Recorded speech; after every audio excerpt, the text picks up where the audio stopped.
દીવનો રહેવાસી મિતેશ સોલંકી નિર્દોષ હોવા છતાં 4 વર્ષની જેલમાં રહી દીવ પરત પહોંચ્યો. દીવનો મિતેશ સોલંકી ચાઇનાથી 4 વર્ષ બાદ દીવ પરત ફરતા પરિવારમાં ખુશીનો માહોલ.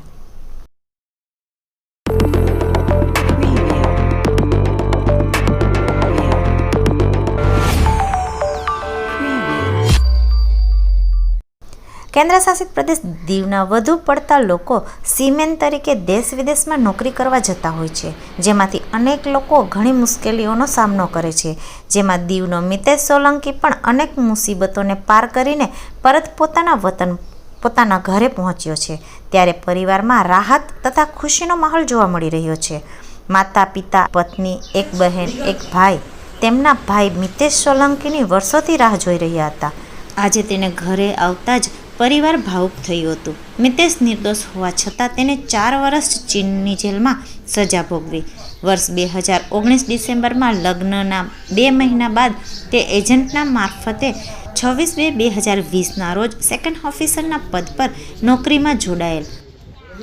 આ તમામ ઘટનાની જાણકારી આપણે મિતેશ સોલંકી પાસે જાણીએ. મારો પરિચય, મારું નામ છે સોલંકી મિતેશ કુમાર મનસુખ. હું 4 વર્ષ પછી મળ્યો છું મારા ફેમિલીને. 4 વર્ષમાં હાલમાં હું હતો ડિટેન્શન સેન્ટરમાં, કેમ કે મારો કેસ હજુ પૂરો નથી થયો. અહીંથી હું 26/2/2020ના મેં મારું શિપ જોઈન્ટ કર્યું હતું, અને જોઈન્ટ મેં વિયેટનામથી કર્યું હતું. વિયેટનામમાં એક શિપિંગ કંપની છે, એમાંથી મેં જોઈન્ટ કર્યું હતું. શિપ જનરલ કાર્ગો હતો, એમાં ફ્રોઝન ફૂડ કેરી કરતા હતા. ને ચાઇનાએ મને સ્મગલિંગ ફ્રોઝન ફૂડ ઉપર લગાવ્યું, કેમ કે એ લોકો એવું કહેવાનું એવું છે કે આ બેન છે. ને એ લોકોનું કહેવાનું એવું હતું કે અમે જે ઓફિસર છે એ લોકો અમે 5 કંપનીની અંદર કામ કરે, પણ એ સાચું નથી, કેમ કે શિપના ઉપર ખાલી 2 ઓફિસર કંપનીની અંદર કામ કરતા હોય. એટલે આજના હું બહાર નીકળ્યો હતા ટાઈમ પછી. ત્યાં તમે ફસાયા હતા, ત્યારબાદ તમારો કોન્ટેક્ટ કેટલા ટાઈમ પછી ઇન્ડિયામાં થયો હતો, અને ઇન્ડિયન એમ્બેસીએ તમને શું શું સપોર્ટ કર્યો, અને કેટલા સમય બાદ તમારો કોન્ટેક્ટ થયો હતો? ઇન્ડિયન એમ્બેસી સાથે કોન્ટેક્ટ મારો 1 મહિના પછી થયો હતો, ને એને મારા ફેમિલી જોડે મને ડિસેમ્બર 2020માં વાત કરાવી હતી. ત્યાર પછી એના પછી મને 3 વર્ષ પછી, 3.5 વર્ષ પછી પાછી વાત કરાવી. ત્યાં સુધી વચ્ચેનું જે 3.5 વર્ષનો ગેપ હતો, ત્યારે મેં મારી ફેમિલી જોડે કઈ વાત નથી કરી. વાત કરીએ તો તમે ત્યાં હતા એ દરમિયાન તમે જ્યાં પકડાઈ ગયા હતા ચાઇનામાં, તો તમારી કંપનીએ તમને છોડાવવાનો પ્રયાસ કર્યો? એનો મને કઈ આઈડિયા નથી, કેમ કે હજુ મને શું છે આની આગળની વિધિ મને હજુ કઈ ખબર નથી. પણ હજુ સુધી મને ખબરમાં આવ્યું કે કંપનીનો ઓનર જે શિપ માટે જે રેસ્પોન્સિબલ હતા, એ લોકો શિપને એબન્ડન કરીને ભાગી ગયા. ક્યાં છે મને કઈ ખબર નથી.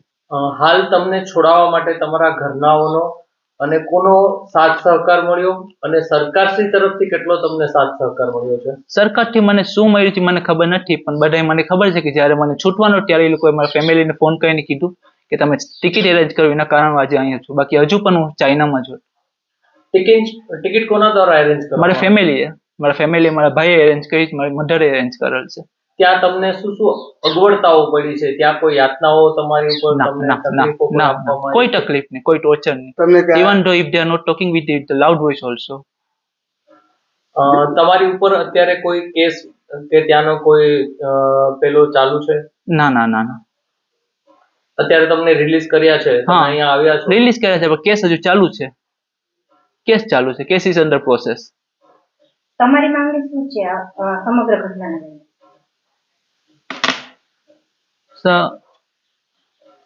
આના માટે જોઈએ હવે આગળ. પહેલા તો હું અહીંથી હજુ મેં મારી એમ્બેસી જોડે વાત નથી કરી, જે આ ગોંગઝોમાં જે આ કેસને હેન્ડલ કરતી હતી એની જોડે વાત કરીને પછી ખબર પડે આગળ શું કરવું જોઈએ. મારું નામ વિશ્વાસ. જ્યારે મને બધું કેસના બારામાં જાણવા મળ્યું તો મેં ઇન્ડિયન એમ્બેસીને કોન્ટેક્ટ કરવાનું ચાલુ કર્યું હતું. ઇન્ડિયન એમ્બેસીથી મને બધો રિપ્લાય મળતો, પણ બહુ લેટ મળતો.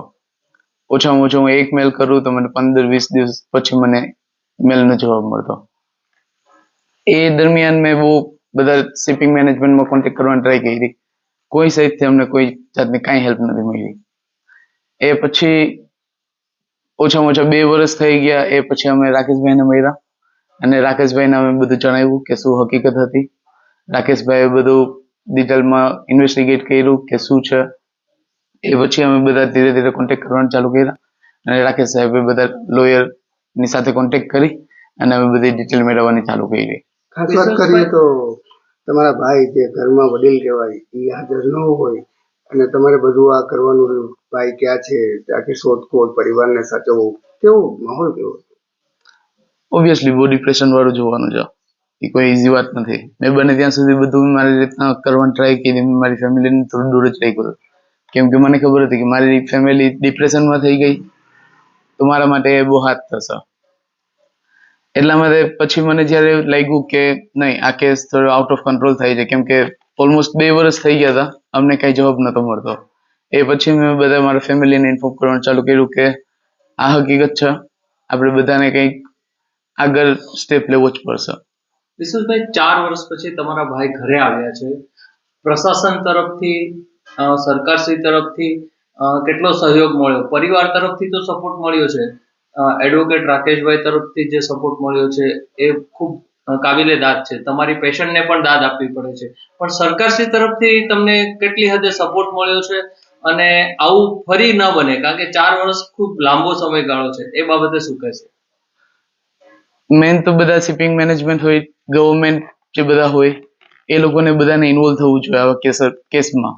અમે બધાની સાથે કોન્ટેક્ટ કરવાની ટ્રાય કરી, પણ અમને કઈ વેલિડ રિસ્પોન્સ નતો મળ્યો. એ પછી જે હેલ્પ થઈ એ રાકેશ સાહેબ થ્રુ થઈ હતી. આપણે દીવમાં પણ શિપિંગ માટે કાર્યવાહી ઓફિસ છે, બરાબર? તો એમાં કોઈ જાણકારી કરી હતી કે એ લોકો કરેલી હતી. એ લોકો બધા બસ ખાલી કે ભાઈ હજુ કઈ અમને કઈ અપડેટ નથી આવેલું, બધા વેઇટ જ કરેલું. આ બાબતે પ્રશાસક પ્રફુલ પટેલને કે કોઈ સરકારશ્રી, ભાજપ સરકારને કે કોઈને મળેલા ખરા તમે? પ્રફુલ પટેલ સાહેબને મળવાની આપણે ટ્રાય કરેલી.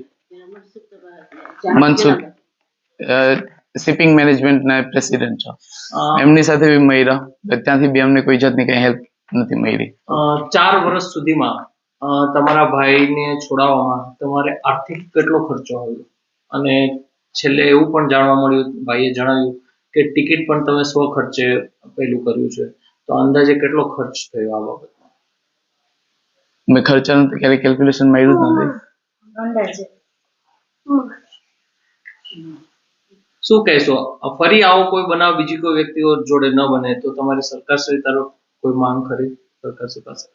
કોઈ બી આવા કેસમાં હોય તો ઓબ્વિયસલી એ લોકોને પ્રાયોરિટાઇઝ કરીને એ લોકોને હેલ્પ કરવી જોઈએ, જે અમને જરાય બી હેલ્પ નથી મળી. બટ કોઈ આવી સિચ્યુએશનમાં હોય તો એ લોકોને પ્રાયોરિટી કરી અને આ બધું હેલ્પ કરવી જોઈએ.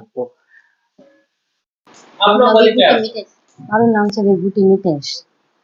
મારા હસબન્ડ 4 વર્ષથી ત્યાં ચાઇનામાં પકડાઈ ગયા હતા. ત્યારે પહેલાં તો અમને કંઈ ખબર હતી નહીં, હું પ્રેગ્નેન્ટ હતી ને મારા હસબન્ડનો અચાનક ફોન બંધ થઈ ગયો. મેં મારા બેનને કીધું કે કેમ ફોન નથી આવતો, તો એ લોકોએ અમને કંઈ જાણ કરી નહીં કે આવશે બબી, પણ ફોન જ નહીં આવ્યો. જ્યારે બેબી 3 મહિનાની થઈ, ડિલિવરી થઈ ગઈ 3 મહિનાની થઈ, ત્યારે મારી સાથે વાત થઈ. ત્યારે મારા હસબન્ડે કીધું કે કંઈ ચિંતા કરી માં, હું આવી જઈશ. પછી તો 4 વર્ષ સુધી વાત જ નહીં થઈ હતી. જ્યારે વાત નહોતી થઈ ત્યાં સુધી તમને કેવી રીતે તમારી પરિસ્થિતિ શું હતી ફેમિલી સાથે? ફેમિલીની પણ પરિસ્થિતિ કેવી હતી? ત્યારે તો ચિંતામાં જ હતા અમે એટલા.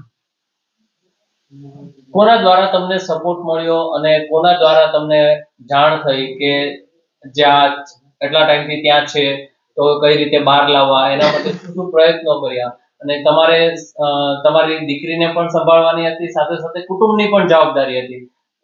કુટુંબના સભ્યો તરફથી કેટલો સપોર્ટ રહ્યો બધાને? કુટુંબના સભ્યો તરફથી તો મને બહુ સપોર્ટ મળ્યો. એ જાણ મને મારા ડેરે જ કરી, એને જાણ પહેલાં એને જ થઈ કે તમારા હસબન્ડ ત્યાં અહીંયા ચાઇનામાં છે. ને એ મને કીધું કે ભાભી કંઈ ચિંતા કરો માં, ને ભાઈ આવી જશે, એ ચાઇનામાં છે. દીવમાંથી તમને કોનો સપોર્ટ મળ્યો? દીવમાંથી તો અમને અમૃતા મેડમનો સપોર્ટ મળ્યો, એ પછી મહેતા સાહેબનો સપોર્ટ મળ્યો.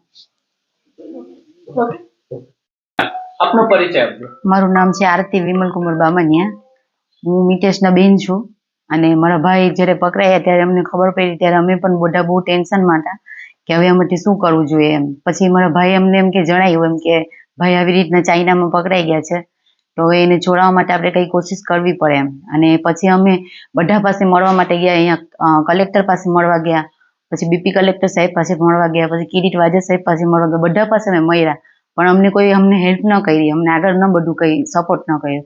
પછી અમે વરંગબારા ગયા અને અમૃતા મેડમ જે છે એની પાસે મળ્યા અને મેડમને બધી વાત કરી અને મેડમે કીધું કે હું તમને મદદ કરીશ અને તમે ચાલો હું તમને રાકેશ મહેતા સાહેબ સાથે તમને મળાવું. અને સાહેબે અમારી ઘણી મદદ કરી છે અને એ મદદ દ્વારા જ અમે ભાઈને છોડાવી અને અમે અત્યારે અમારા ભાઈને ઘરે અમે લાવ્યા છે. અને 4 વર્ષનો સંઘર્ષ તમારા માટે અને તમારા ભાભીશ્રી, તમારા માતા પિતા માટે બહુ સ્ટ્રગલ વાળો હા, રહ્યો. અમે બહુ જ દુખી હતા એમ કે મારો ભાઈ નતો, કે એક ભાઈ હોય નહીં તો આપણને કેવું થાય. અને મારા ભાઈ પકડાઈ ગયા પછી અમે બધા બહુ ટેન્શનમાં હતા. એટલા વર્ષોમાં તમે ક્યાં ક્યાં બધું શું શું કરી નાખ્યું, પણ અમને કોઈ એવી કઈ મદદ હેલ્પ મળી નહીં. પણ જ્યારે સાહેબ મળ્યા અમને, મહેતા સાહેબ, પછી જ અમને આમ થોડું એવું થયું કે સાહેબ અમારી મદદ કરશે એમને, અમારા ભાઈને કંઈક છોડવા માટે અમે આગળ કાર્યવાહી બધું ચાલુ કરી એમ. અને મારા ભાઈએ પણ ત્યાંથી બધો પ્રયત્ન કર્યો અને અત્યારે અમારા ભાઈ છૂટીને ઘરે આવ્યા છે એમ. તમારા ભાઈ ઘરે પરત આવ્યા છે. કોઈ મંદિરોની પ્રાર્થનાઓ ને એ પણ હા, અમે બહુ બધી મન્નત કરેલી છે ભાઈ માટે, બહુ બધું કરેલું છે. અત્યારે પણ અમે આવ્યો છે ત્યારથી અમે બધું પૂજા આ તે અમારું ચાલુ જ છે બધું અમારું. એના માટે અમે બહુ મન્નત કરેલી છે. તો આના માટે તમે શું ફાઇટ કરી, કેવી રીતે ફાઇટ કરી અને આગામી સમયમાં પણ હજુ એમને વળતર પેટે મળવું જોઈએ કંઈક? આમાં થોડુંક સમજફેર અને થોડીક અધૂરી 4 વર્ષનો જે સમયગાળો થયો એ દરમિયાન વિશ્વાસભાઈ અને મિતેશભાઈ તો અહીં સંપર્ક વિહોણા હતા, પણ જે કંઈ પત્ર વ્યવહાર, ઈમેલ કોમ્યુનિકેશન સરકારશ્રીની વિદેશી દૂતાવાસ જોડે કરવામાં આવતો હતો અને એમાં ખાસ કરીને જોઈએ તો વિયેતનામનું દૂતાવાસ અને ચાઇનાનું દૂતાવાસ, આ બંને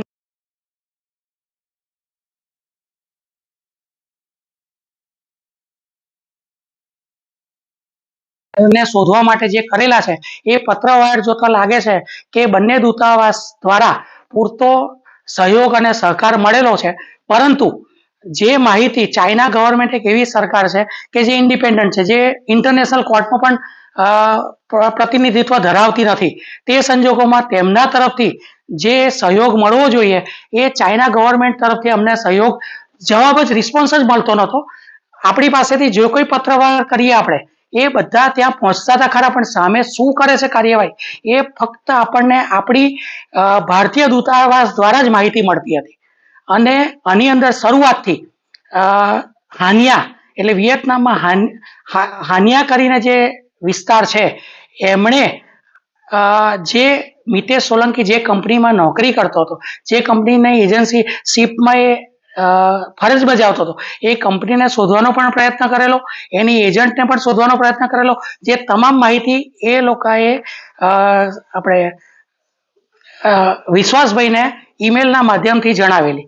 પણ જે આપણે ચાઇના ગવર્મેન્ટની પોલિસી છે, એ પોલિસી દરમિયાન એમણે સ્પષ્ટ લખ્યું છે કે અમે જ્યાં સુધી કેસ પતશે નહીં ત્યાં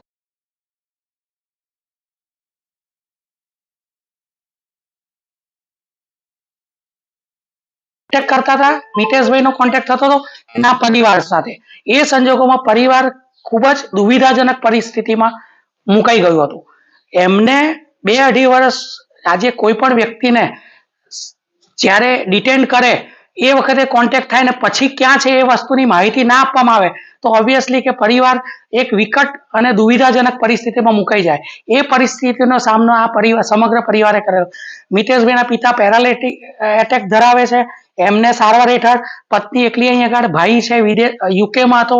બહેનનો સહયોગ અને પત્નીના બંનેની દોડાદોડના લીધે આખરે આ પરિણામ બધાએ સંયુક્ત પરિશ્રમ કરીને આ પરિણામ લાયા અને મિતેશ અત્યારે એમના પરિવારમાં ભેગો થયો છે. મિતેશભાઈનું જે શિપ હતું, જ્યારે કોરોનાનો કાળ હતો અને એ દરમિયાન અમુક રિસ્ટ્રિક્ટેડ માંસ એટલે બીફ, અને જે પરિસ્થિતિ કોરોનામાં જે દરેક કન્ટ્રીએ પોતપોતાની પોલિસી અનુસાર નક્કી કરેલું કે આ વસ્તુ પ્રતિબંધિત છે, એને ગુનાહિત ગણવામાં આવશે. એ માલની હેરફેર થતી હતી કન્ટેનરમાં, જે અંગે કેપ્ટન સિવાય કોઈને માહિતી જ ના હોય. એ માહિતી કાં માલ મોકલનારને હોય, કાં શિપના માલિકને હોય, અથવા હોય, સેકન્ડ ઓફિસર, એન્જિનિયર કે સિક્યુરિટી ગાર્ડને એ અંગેની કોઈ માહિતી હોય નહીં. એટલે જે માલ શું પરિવહન થઈ રહ્યો છે એની કોઈ મિતેશભાઈને સેકન્ડ ઓફિસર તરીકે માહિતી હતી નહીં. એ સંજોગોમાં આ માલને ડિટેન કરવામાં આવ્યો હતો. એક મોટા જહાજમાંથી નાના જહાજમાં ડાઉનલોડ કરી અને જ્યારે શિફ્ટિંગ કરતા હતા મટીરિયલ, એ ચીનની દરિયાઈ સીમામાં હતું. એ વખતે આ જહાજને ડિટેન કરવામાં આવ્યું. 5 ઓફિસર, જેમાં કેપ્ટન પણ હતો, અને 16 ખલાસી, અન્ય ખલાસી પણ હતા, ક્રૂ મેમ્બર્સ. એટલે એ લોકોને ઓગસ્ટ 2020માં ડિટેન કરવામાં આવ્યા હતા, જેમાંથી 16 ખલાસીને ડિસેમ્બર 2020ની અંદર મુક્ત કરાયા. 5 ઓફિસરને ચીને પહેલા કાઉન્સિલિંગ માં રાખ્યા, એ પછી લોઅર કોર્ટમાં શિફ્ટ કરે. લોઅર કોર્ટમાં કેસ ચાલવામાં આવ્યો. એ દરમિયાન એમને કોઈ કંપની તરફથી કોઈ સહાય મળી નહીં. કંપનીવાળાએ કોઈ સંપર્ક કર્યો નહીં. વિયેતનામની આપણી ભારતીય દૂતાવાસે સતત એમને વકીલ રોકવા માટે કંપનીને ઇન્ફોર્મેશન આપી, પણ ત્યાંથી કોઈ પરિસ્થિતિ રિસ્પોન્સ મળ્યો નહીં. એ સંજોગોમાં મિતેશભાઈએ બહુ બાહોશ રીતે ચીનની કોર્ટની અંદર રજૂઆત કરી અને એ કેસમાં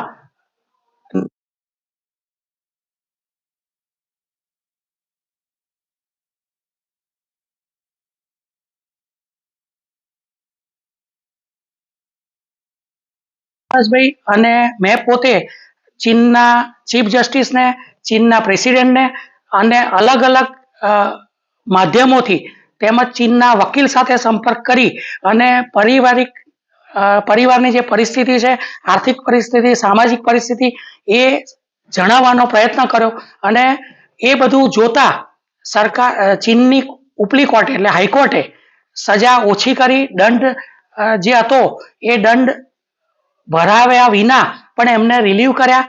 અત્યારના સંજોગોમાં હજી મિતેશભાઈ નિર્દોષ 100% હોવાથી એમણે હજી પણ હિંમત હાર્યા વગર સુપ્રીમ કોર્ટમાં આ અંગે અપીલ કરી છે કે હું તદ્દન નિર્દોષ છું, જેથી કરીને મને નિર્દોષ હોવાનું પ્રમાણપત્ર સુપ્રીમ કોર્ટ તરફથી આપવામાં આવે. આ રીતની રજૂઆત કરી. અત્યારે સુપ્રીમ કોર્ટમાં આપણી મિતેશભાઈ દ્વારા દાખલ કરેલી અપીલ દાખલ થયેલી છે, બોર્ડ પર આવવા પર છે.